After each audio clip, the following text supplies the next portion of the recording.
So what I'm doing right now is I'm filming. Instead of having a big film crew here and making a big old deal about it, I'm leaving a message for... Box for Langley. If this is an emergency, please hang up and dial 911. Right. I'm currently not Don't available. dial 911. Your name, number, and a brief message. I will return your call as... Fuck, the wind's For blowing. immediate... Please press 0 to speak with a receptionist. Something's happening to the weather. Have a nice day. Okay, here we go. Hey Ling, my name is Angela Arnett, and I was calling. Wendy had called when she left Willapa, and we had a nice conversation about having you transition as my counselor.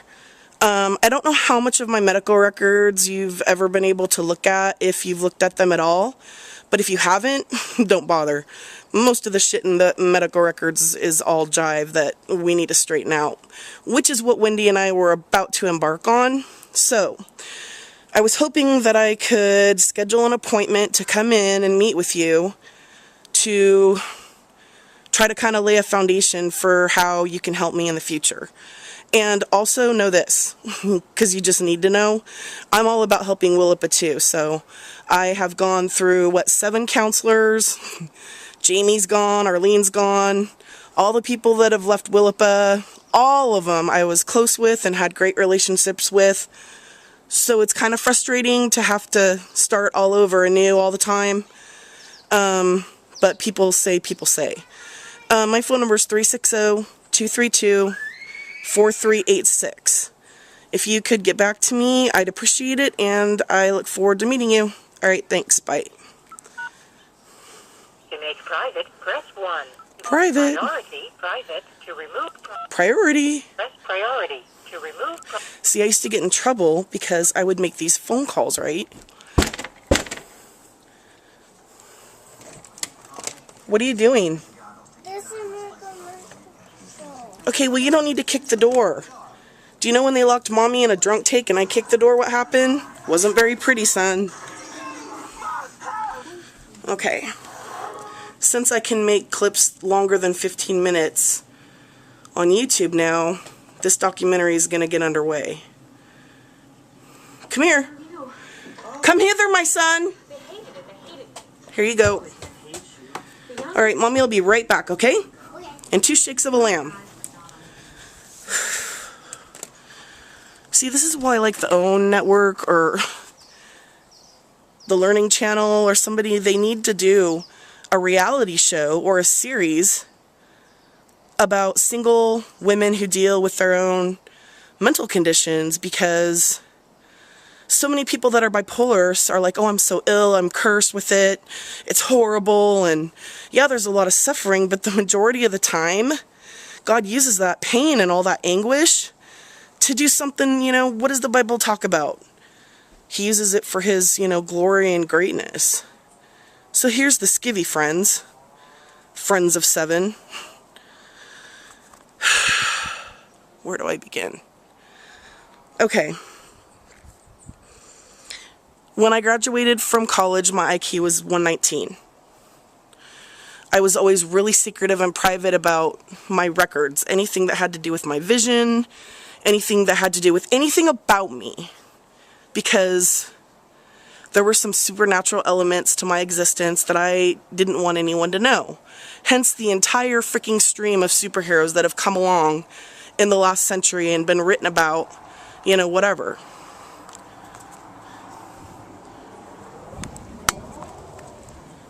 So, I used to be a rather private person. And I used to actually, be thinner and take care of myself and put makeup on and do my hair and dress nice and had pretty nails, and I was, just a girl, as Gwen said.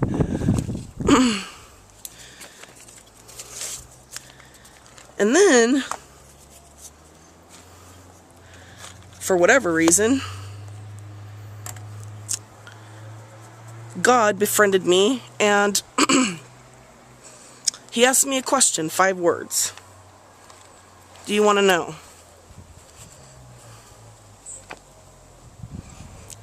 And I didn't hesitate. I wanted to know everything there was to know about Jesus because I loved Him, and it was that simple.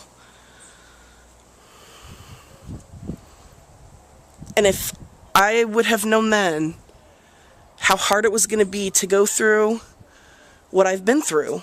I have to really be honest in saying, would I do it all the same? Or would I say, no, I don't want to. That's okay. Find someone else. I'd still go to heaven. I'd still have rites of passages. Just like all the people who, But then I started to kind of learn about different reward systems and how Jesus says, I'll come back for my jewels and my bride, and I'll bring my rewards based on what everyone's done, and all this stuff. It's called revelation. I'd go through these revelations with Jesus Christ, the Holy Spirit. Manifestations would happen. All kinds of things would happen. And I didn't record it with a video camera, and I didn't, I just went through a lot of things, took methodical notes, and worked my way into documenting the things that were happening to me.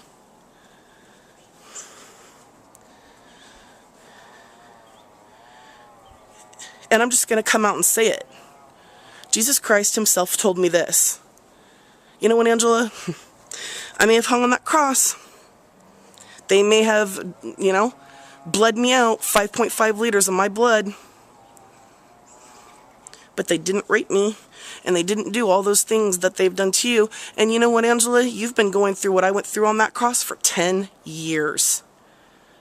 Every single day. Now, he hung on that cross for 6 hours, they say. It's a long time. Especially when a minute can feel like an eternity when you're in pain. Am I minimizing or diminishing or saying what I went through is worse? No. He's the one that told me. I'm just going to be here with you while you go through it. So my relationship with Christ evolved into this brotherhood, sisterhood thing. This love affair. He was my husband. I was his wife. Theoretical this. And God was the one up there. Father, Abba, Jehovah, whatever you want to call him. Muhammad, blah, blah, blah. He was the one up there. Satan can't do anything to you without running it by God. You need to know that. He cannot act without God letting it happen. It's a hard thing to swallow when people talk about how much God loves you. So many things I didn't understand for a long time. And some people preach the gospel and some people teach the gospel. But you know what? I lived the gospel. So I got to know what it was like for John the Baptist, for St. Peter, for Paul, for Mary Magdalene, for Mary. I got to know through dreams, osmosis, experiences, when no one else was around.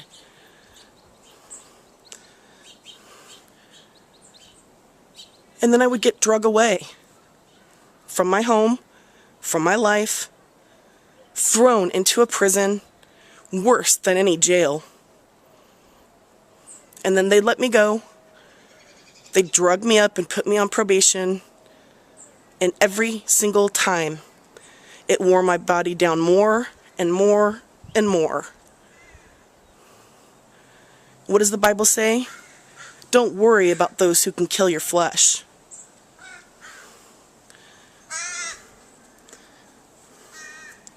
There's a lot, my friends. I've been on both sides.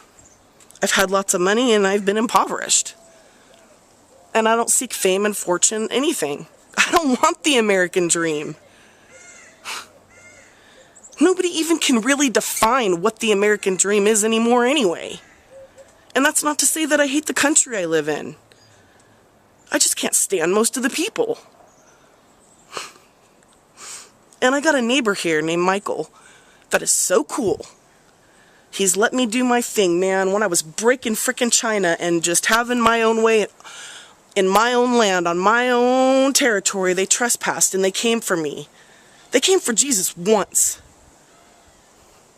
They came for me over and over and over. So don't talk to me about how hard it is to be black in America or gay in America. Try being bipolar in America. And all I have now is all the shit from heaven that you guys lust after and that you want. And I was willing for 10 years to give it away for free. And now there's going to be a price tag on everyone's head, on everyone's child, and on everyone's material shit. And all your guys is fighting and bickering and blowing each other up and killing people and saying that it's in the name of God, honor killings and all that sacrificing, and all you guys. You have no clue, man. Because the Bible straight says a third of the population will be wiped out. And I'm the weather girl. I can feel it. Coming in the air tonight. So yeah, I reached out to Hollywood. I reached out to the press. And I got letters from presidents. But I don't want any of that. You know what I want? I want them to take the Hollywood fucking Walk of Fame, tear that shit up with a quake, and rebuild it. And on every single star, every single wear, there should be Jesus' name. Only. That's what I want to see. That's what I paid for. I done bought my ticket. John 3:16. Over.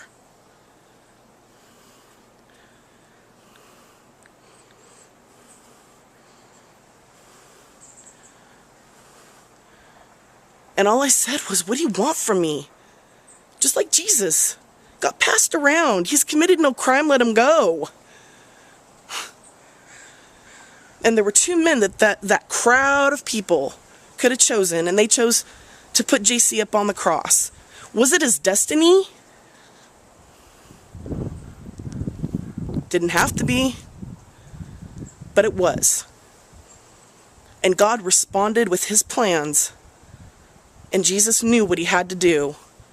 And that man is my life, and I am his wife. And that little boy in there is my son.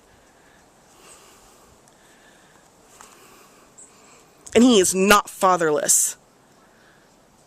There's so many men in this world that are going to adore him. So forget the frickin' royal baby. Who gives a crap about London? And who gives a crap about the Vatican? Oh, if the Pope would just lay eyes on me. Makes me sick.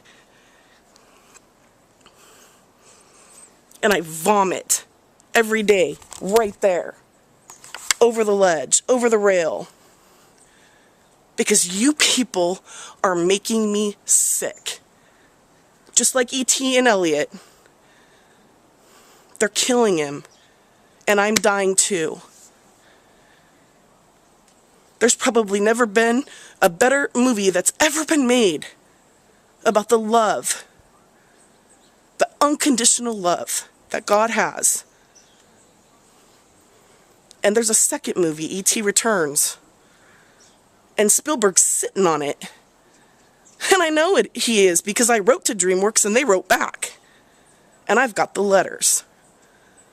I set it all up so that there won't be any question. No way to disprove anything. I've got the truth. And he is the way and the light, the Alpha, the Omega.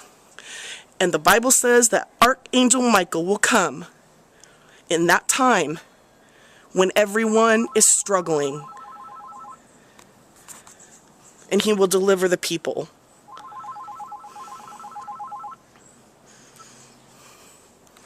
Hello? Is this Angela? Yeah, is this Sue? Hey, yes, it is. Hey. I'll talk to you. Got your message, Yeah. so I'm calling you back. Okay. Let's see. Where should I start? I'm really struggling right now. I'm trying to figure out the quickest way to tell you what goes on with me. Okay, how about this? I'll just do it like IQ-wise. When I get manic, because, you guys have filled my meds forever, and I know that at some point you guys had to be asking yourselves, man, she takes a lot of medication. She must be really sick or something, but they made me sick, Sue. They made me sick. So anyway, with that said, basically what happens with me with this little bipolar phenomenon is when there's something going on, whether it's going to be a breakthrough for me with art or a natural disaster, or, we've tracked this for 10 years in my medical records. Yep. And so, and I can feel the frenzy, and I kind of have like a seventh sense about things. So what happens is, what we found, when I graduated from college, my IQ was 119, which is pretty high. When I was in Eastern in 2004, and they didn't know how I was able to count backwards so fast by 100, or from 100 to 0 by sevens, they were perplexed. And I kind of became this little ET of sorts. And they really just kind of wanted to know this amazing way that my brain would work. So when my IQ would go up, I would start to elevate. And my senses, all that kind of stuff that happens. And it just was so overwhelming that these things would manifest in me. And sometimes I would just throw up, Something I would watch on TV would upset me, and it just kind of, affected me physically, mentally, and spiritually. Sure. And so where I'm kind of at right now, in the present day, like today, is I need to work with my PCP, Dr. Schlegel, and the pharmacy about the best way to try to help me get back to a place where I'm healthy in all those ways. And I have the church for the spiritual stuff, but the thing is, I'm starting to lose weight, which I've lost 12 pounds in 2 months, but I'm not a doctor and I'm not a pharmacist, and you guys are kind of the experts with regard to that.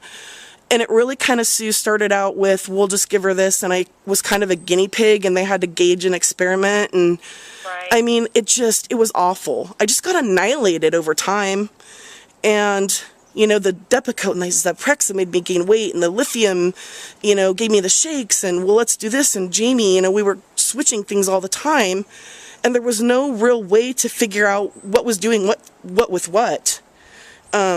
And so, where I'm going with this is, I've had these opportunities presented to me to work on some film projects and do these things out here in this area, which I've kind of prepped, lots of people for it, the gifts I've given over the years, and cards and things like that.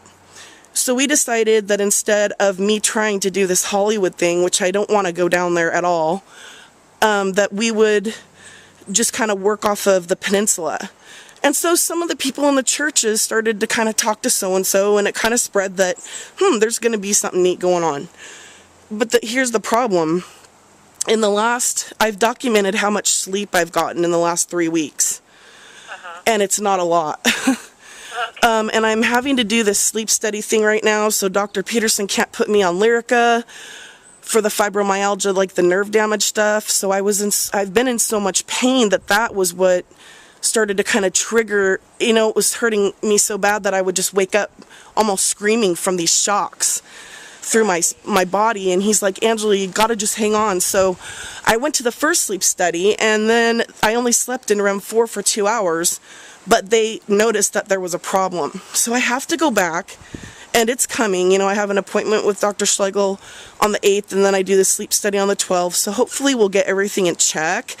But my goal, my superordinate goal, is to try to get me off of medications that aren't necessary, I'm just so tired of all of it, Yeah. And stuff. So was one of my questions. Dr. Schlegel had written a prescription for lorazepam for me, because what I think will probably be the best avenue is to, of course, stay on my lithium and all of those things that help me. Try to decrease the Seroquel and all of these other medications, that cause the hunger and all those kinds of things, and it get me into a better place, and maybe use something like for just when I'm struggling. Instead of it being a regimen of a medication that's staying in my system and that I have to take, because the last time I got out of the hospital, they had given me a prescription for 14, I think it was Ativan, and I would use one occasionally when I would sort of get this way. And I kind of want to try to do it that way, like to only to have these medications on hand for an absolute emergency.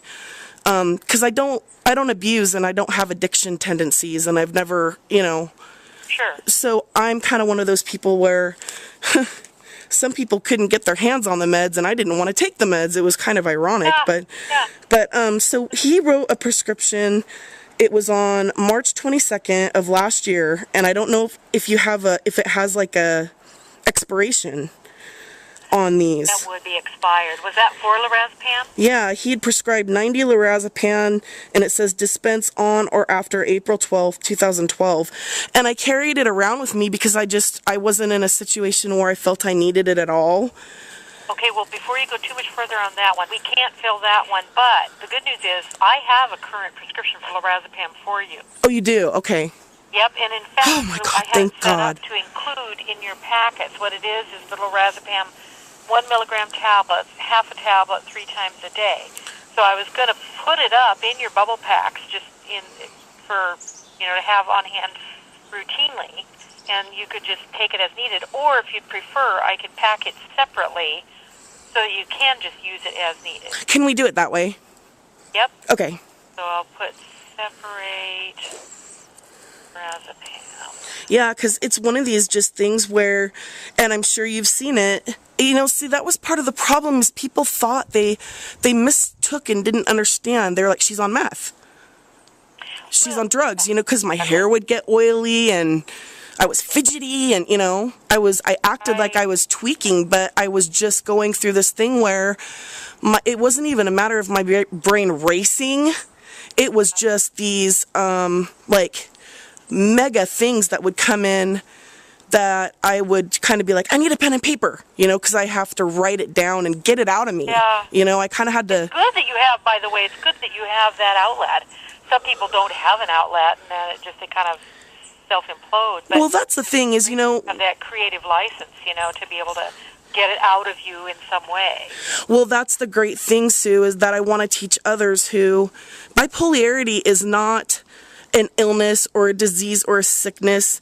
It's a unique way that the brain functions, and people have to learn how to manage what's going on with them. And I think that part of the problem is we don't have spirituality and modern medicine are like mixing water and oil.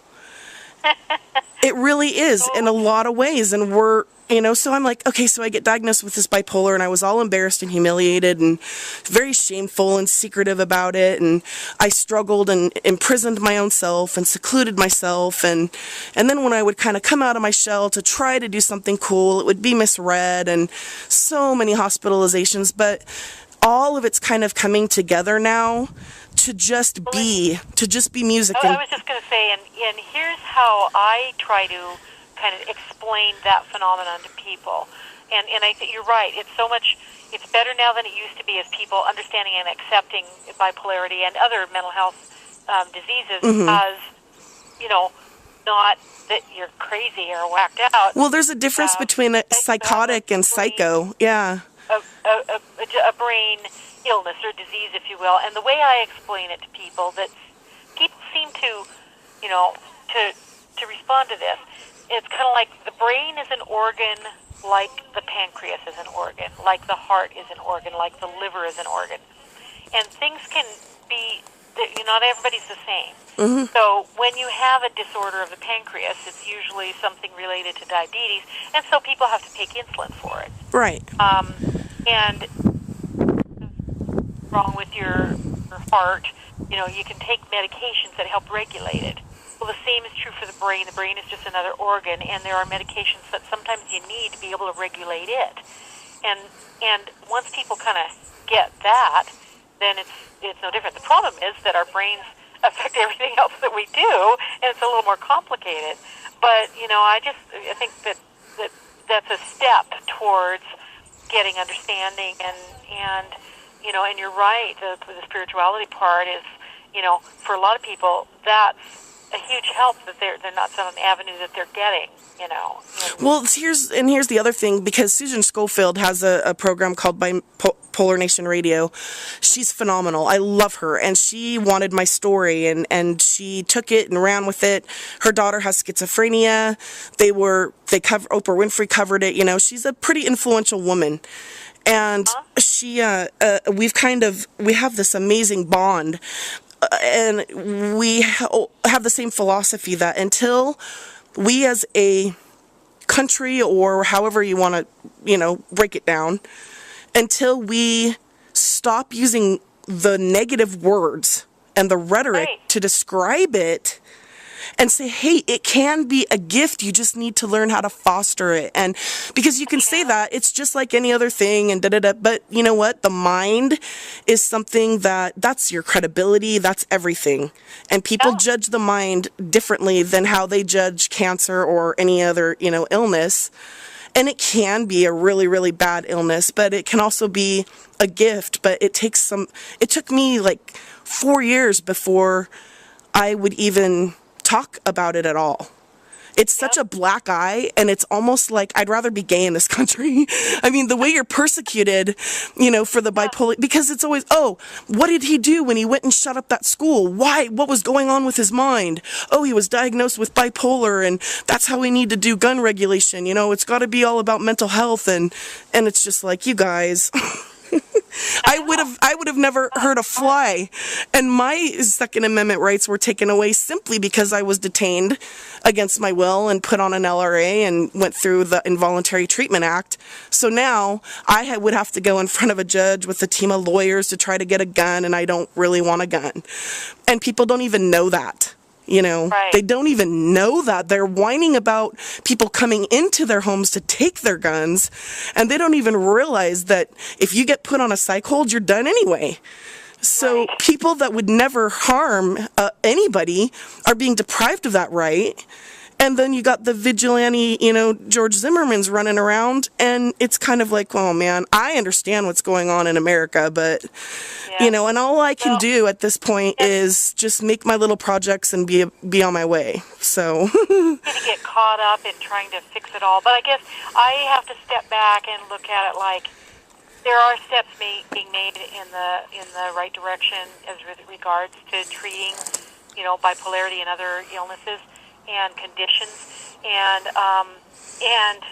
managing it, having vents for it, and we have made progress. It's not perfect, and it's not going to be perfect in our lifetimes, but it's come a long ways just in my professional career. It really has, Sue. And the thing is there are so many courageous people, and the way that I put it into a context like this, with people that are ashamed of it.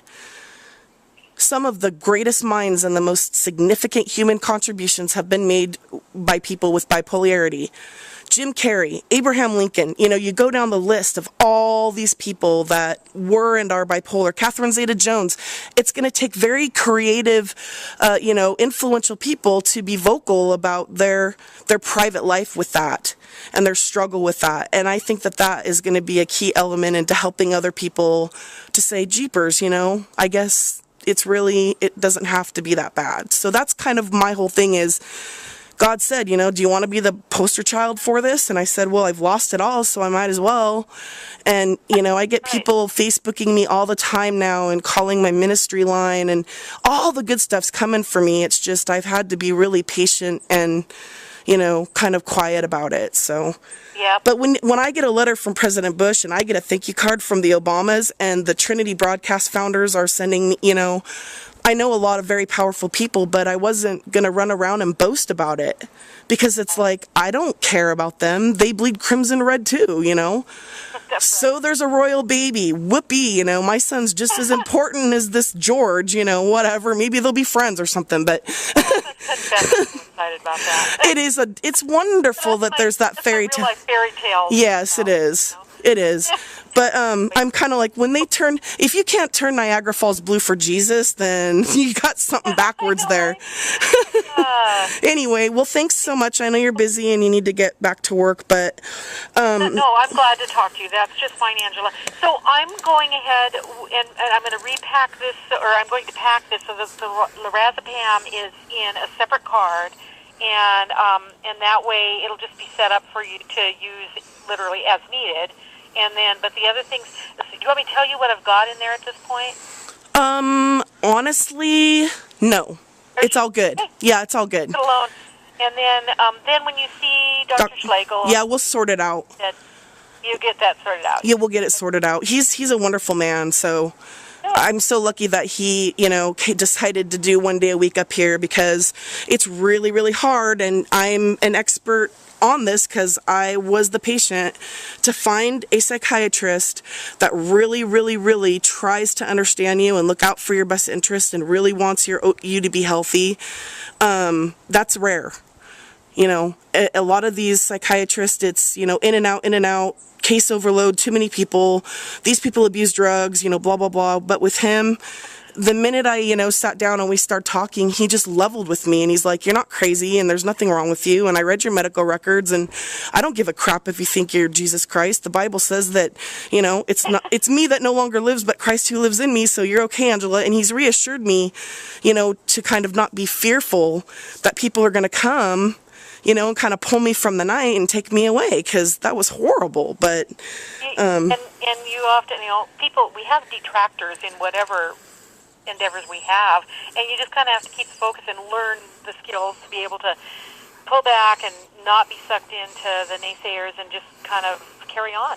Exactly. So, okay. All right, lady. Well, thank you. And understand that. Okay, so we'll get these ready. It'll probably be late tomorrow afternoon before we have them all put together for you. Okay, awesome. That work? That works. Okay, Angela. Thank you so much for your time. You're welcome. You have a good night. Bye. Bye. Now, see, she's awesome. Why did she record that? What the hell? What's she trying to say? I've got nothing to say anymore. Show don't tell. That's how you make a movie. And with that, we're wrapping. And I told you I wouldn't call you unless it was a 911-er. But you're probably busy. When you have a chance, give me a call if you can tonight.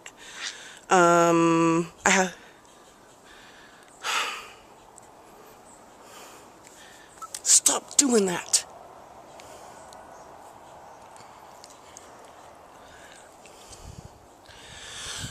Hey Sturdy, it's the Angelmeister. I was calling, wanted to talk to you, but you're unavailable right now. If you get a chance, could you call me back, preferably tonight? I needed to talk to you about a couple things I found out that were in my medical records that have kind of astonished me with respect to the whole mania thing, dude. It never dawned on me some of the stuff that I know now. So anyway, but you're my, I'm just gonna say it, you're my Romeo. Where art thou? Just kidding, sorry. No, I'm struggling really bad, dude. Really, really, really, really, really bad. But I did figure out how to get videos more than 10 minutes on YouTube, so thank God I can finally squash all this stuff together and just start putting it on as like a bigger project, as it were. But I did find some, I found a hard drive for a computer a while ago hidden in a place tucked with a note, but I have absolutely no way of looking at what it is.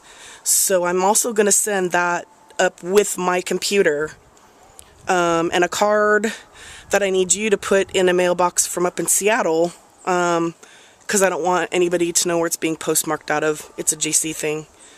And I also wanted to see if you got my email with the list that I gave you of things that I need to get done.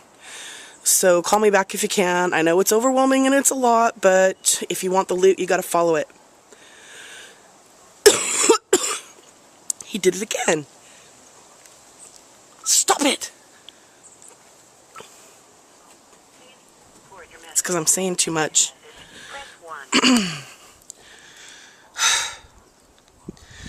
Hey, Sturdy, it's the Angemeister. Give me a call. Bye. If you are satisfied with your message, press 1. See, that's the one. Do you know how many times I sat there and re-recorded messages over and over? I'd sit there for hours trying to condense it all, call back and leave 3 messages, and I got into trouble, and I didn't know. I was just babbling too much of the freaking knowledge, man. Too many secrets. Secret keepers, gatekeepers. Boy, what a day.